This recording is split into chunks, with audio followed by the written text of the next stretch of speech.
வணக்கம், welcome back to Sridhar Kavyapriya YouTube channel. இப்போ தான் என்னோடய சேனல் நீங்கள் ஃபர்ஸ்ட் டைம் பார்த்துட்ருக்கீங்கன்னா மறக்காமல் சப்ஸ்கிரைப் பண்ணிவிட்டு பாருங்கள். இன்றைக்கி என்ன வீடியோ பார்க்க போகிறோன்னா முள்ளங்கி கீரை செய்கிறது தான் பார்க்க போகிறோம். வாங்க வீடியோக்குள்ளே போகலாம். வீடியோவை ஸ்கிப் பண்ணாமல் பாருங்கள்.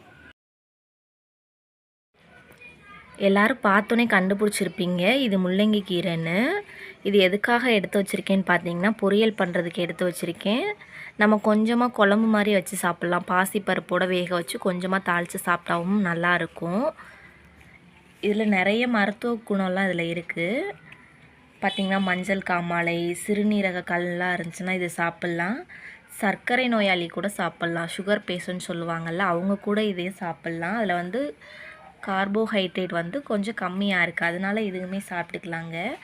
இதில் நார்ச்சத்து, இரும்பு சத்துலாம் நிறையவே இருக்குது. கண்ணுக்கு ரொம்ப நல்லது. இது மருத்துவ பயன் பார்த்திங்கன்னா எனக்கு தெரிஞ்ச அளவுக்கு நான் சொல்லியிருக்கேன். இன்னும் நிறையவே இருக்குது. சரி வாங்க எப்படி இதை பொரியல் பண்ணுறேன்னு நான் உங்களுக்கு காமிக்கிறேன். இப்போ பார்த்திங்கன்னா கீரையை அலசி எடுத்துகிட்டு வந்துட்டேன். இப்போ உங்களுக்கு சின்ன சின்னமாக நறுக்கி முடிச்சுட்டு உங்களுக்கு காமிக்கிறேன். இப்போ கீரையை சின்ன சின்னமாக நறுக்கி எடுத்தாச்சு. எண்ணெயை ஊற்றிக்கலாம். அதில்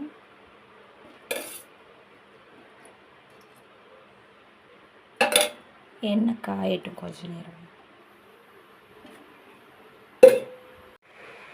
இது பார்த்திங்கன்னா ஒரு பெரிய வெங்காயம் நறுக்கி வச்சுருக்கேன். கருவேப்பிலையும் 2 வரமிளகாய் நறுக்கி வச்சுருக்கேன். இப்போ தாளிக்கலாம். எண்ணெய் பார்த்திங்கன்னா நல்லா காஞ்சிருச்சு. இப்போ பார்த்திங்கன்னா கடுகு, உளுந்து, சீரகம்லாம் சேர்த்து வச்சுருக்கோம். இப்போ அதை தான் அதில் போட போகிறோம். ஸ்லோ வச்சுக்கலாம் கேஸை. இப்போ கருவேப்பிலையும் வரமிளகாயும் போட்டுக்கலாம்.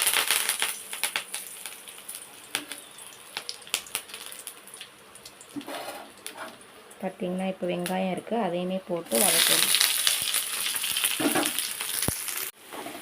இப்போ பார்த்திங்கன்னா வெங்காயம் ஓரளவுக்கு நல்லாவே வதங்கிடுச்சு. இப்போ நம்ம நறுக்கி வச்சுருக்க கீரையும் சேர்த்து வதக்கிக்கலாம்.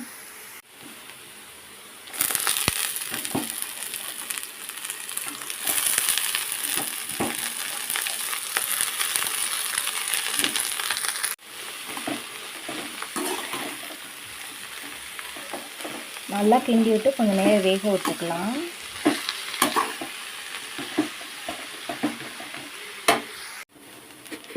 இப்போ பார்த்திங்கன்னா இது ஓரளவுக்கு வெந்துருச்சு. இப்போ தேவையான அளவுக்கு உப்பு போட்டுக்கலாம். அதில்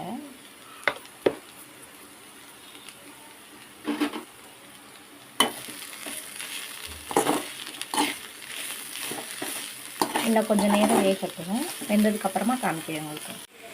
இப்போ பார்த்திங்கன்னா ரொம்ப நல்லாவே கீரையெல்லாம் வெந்துருச்சு.